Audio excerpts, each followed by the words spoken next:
Mbili, mwauzapo anthu ena zazikulu zomwe mukufuna kuchita pa moyo wanu, koma kodi munazindikirapo kuti chimachitika kenako ndi chani? Kulephereka. Koma kodi nanga nchifukwa chani zimatene?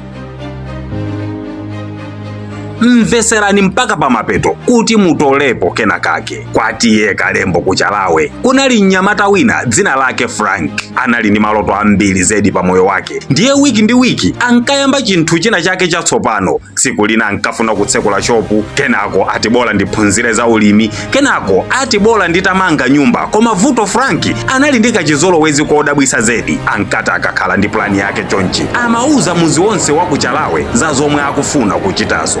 Ankayenda munsika monse. Inetu ndiyo ndikufuna kupanga za ukapentry. Choncho kungocheza ndi munthu basi ndikufuna ntagula iPhone ine. Anthu ankamuchemelera, kumuyimbira m'manja, kumulimbikisa. Iye Frank ankamva kupambana nkukagona tulo labwino zedi. Koma vuto kummawa kotsatira akadzuka ankazimva kutopa. Energy yonse yomwe anali nayo za zomwe ankaganiza zulo zija imakhala yapitiratu. Masiku anadusa, shopu osatsekula, iPhone osagula, olokafoni kama keypad analibe. Ndipo Frank anayamba kuganiza zoyamba kupanga mbaula. Kachikena anayamba kusonkhanisa anthu kuchalawe nati achina achalawe pano ndikufuna kumakonzano mbaula zapamwamba zolimba, ndikukhulupirira muli rede kundigula. Anthu anamuyamikira kumulimbikitsa. Mwana iwe ndiye umaganiza bo. Komanso kachikena kungodusa masiku angapo anayambano kuluza interest osagwiraso olo ndi dothi limene lopangira mbaula. Kachisimu akaka kamapitilira zaka nkumata, anthu nkumamuchemelera koma manja ake osagwirapo kena kalikonse. Moyo wake sunasinthe olo pang'ono. Akamayenda anali wamanyazi inu mukudziwa. Ukalonjeza anthu za masuccess nkusamatheka. Iyeyu sankamvesesa kuti nchifukwa chani maplani osanjasanja ankakanika. Anali odandaula kufikira tsiku lina anakhala yekha pa chitsime china chake nkhawa to pamene paja. Ndipo mkulu wina wa nzeru zake mmudzimo anafika panali Fula nakhala pambali panati mwana wanga iwe wayi ukuoneka osoweseka mtendere kwambiri watani? Fula anayankha nati ndili ndi maloto ochuluka mmoyo mwangamu koma sindinakwaniritsepo eti ndi loto limodzi lomwe. Sindimadziwa kuti vuto langa ndi chani. Mchikulire anamwetulira nati tandiuze mnyamata iwe ukakhala ndi ganizo latsopano chomwe umachita ndi chani? Frank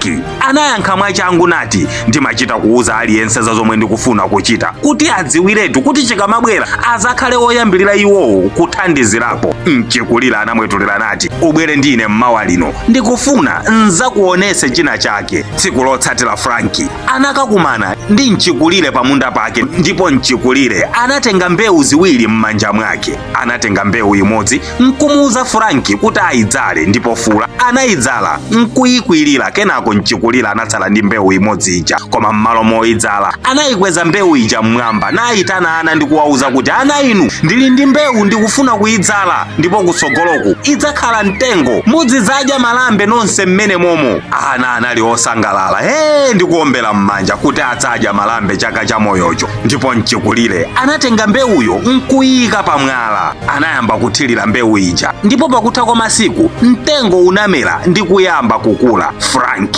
ankaona mtengo ukukula koma Mchikulire sankalankhula kanthu za izi. Pa nthawi mbewu inali pamwala ija inangokhala mmene inalili kamba kuti inali pa mtetete. Mbewu inayamba kuuma osamera. Pakutha kwa mawiki Frank ankauona mtengo uja odzalidwa pa nthaka uja ukumera mokondwa, pomwe mbewu ina ija pamwala ija inasowa mwina nkhwangwala anatolapo. Kenako Mchikulire anati kwa Frank mbewu iliyonse kuti ikule imafuna paphe, imadana ndi mapokoso, imafuna mdima, imafuna kukhala pobisika pansi pa dzikoli, imafuna zinsisi. Ukayisiya mbewu pa mtetete nkumalankhula za iyo imayamba kuuma pena imabedwa nkusakhalaso mtengo. Frank anawuyang'anisisa mtengowu ndipo china chake chinayamba kumbaya mu mtima mwake. Mchikulire anapitiliza nati ukafulumira kunena za maloto ako wekha umakondwa umazimva ngati wazichita kale ukufunazo. Kukuchemerera kwa anthu kumakupasa uzimva kale umaziona ngati wakwanilisa kale zonse.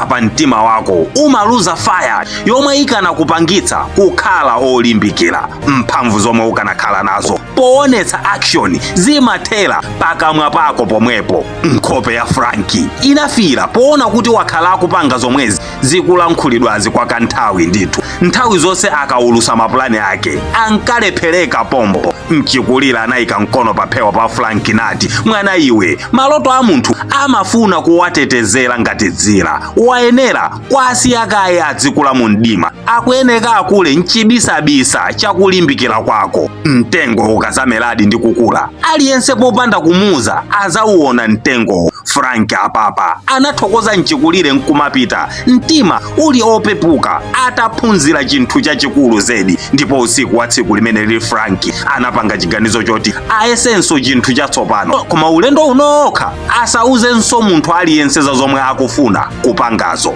Ndipo anaganiza zopanga mpando wa matabwa. Anayamba kuupanga mpando madzulo ena aliwonse akaweruka ku ntchito zake za tsiku ndi tsiku zomwe ankagwira. Ankapanga mwakachetechete, pena atope nazo, pena alephere, koma kamba kuti panalibe ankaziwa zomwe iye akupanga, iye panalibe omufunsa mafunso, panalibe ankayembekezeranso china chake. Sankadandaula chifukwa analibe pressure yochokera kwa anthu. Masiku anasanduka mawiki ndipo mpando unayamba kuoneka kuti ndi mpandodi. Ankapanga ma mistake pa mpando, koma amaphunzira mwakachetechete kuchokera mma mistake akewo. Ataumaliza mpando fula anaukhalira mpando, ndipo mu mtima anamva za chilendo zomwe sanamvepo. Ankazimvano kutha kwenikweni, osati kutha kochokera m'mawu a anthu, koma kutha kooneka ndi maso. Tsiku lina kutacha, aneba a Frankie anaona mpando uja uli panjano. Frankie, koma mpando umene undiye ndi obeba, waupeza kutiko? Frankie anayankha nati, ndapanga ndekha. Komano sunauze munthu bwanji zoti ukupanga mipando yopambana chonchi? Fula anayankha, ndinkafuna ndimalize kaye ndiye ndizinena bwino. Kambiri kanayamba kufala akafula monga mwa dzina lake, kampando okongolawu. Ndipo anthu anayamba kuutamandira mpando, koma pomwe ankautamandira choncho nkuti Frankie atayamba kale kupanganso mipando ina mwakachetechete. Ankapanga tebulo, koma palibe ankaziwa. Pakutha kwa masiku tebulo inatha, kenako bedi, kabati, kenako mastu. Pakutha kwa nthawi Frankie anadziwikano kuchalawe ndi madera ena ozungulira kuti anali munthu waluso kalipentala wamphamvu nzedi. Sankaulusa kanthu, koma ankangoonesa ntchito yake ikatha. Anthu ankamulemekeza kwa basi chifukwa ma action yake amalankhula kwambiri kuponsa mawu ake.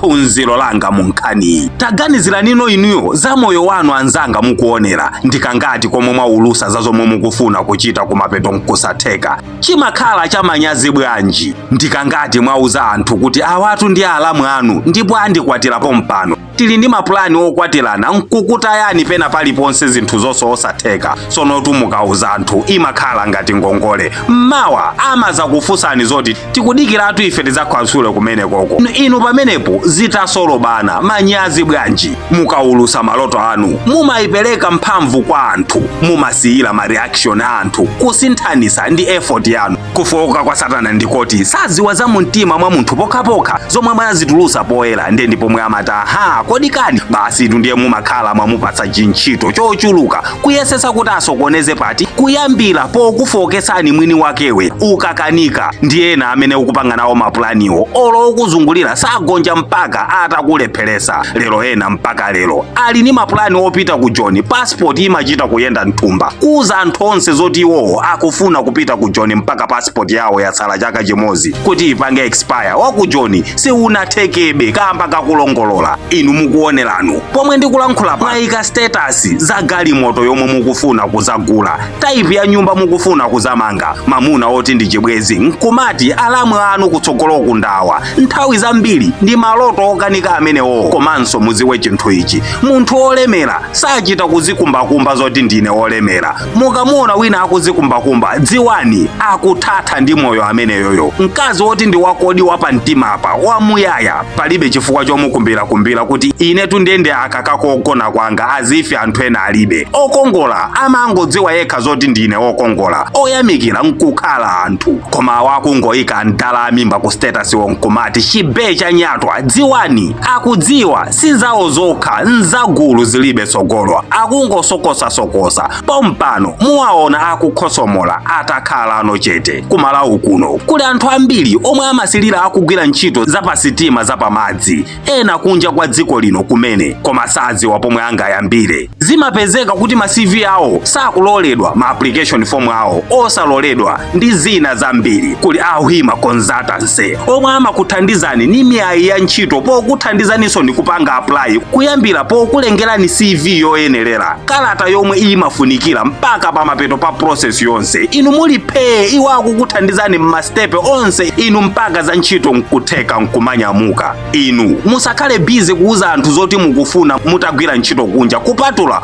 kwa uzawawa Ahwima Consultancy omwe pakadali pano akwanisa kuwapezera ntchito anthu ochuluka. Iwowa andiuza ndisachuluke zolankhula zambiri cause okuthapaja ndanenera kale samazimenya pa mtima amanena ndi anthu. Alankhuleni pa 08254638819 kapena 0923392 kuti akufotokozereni zambiri okha za Ahwima Consultancy.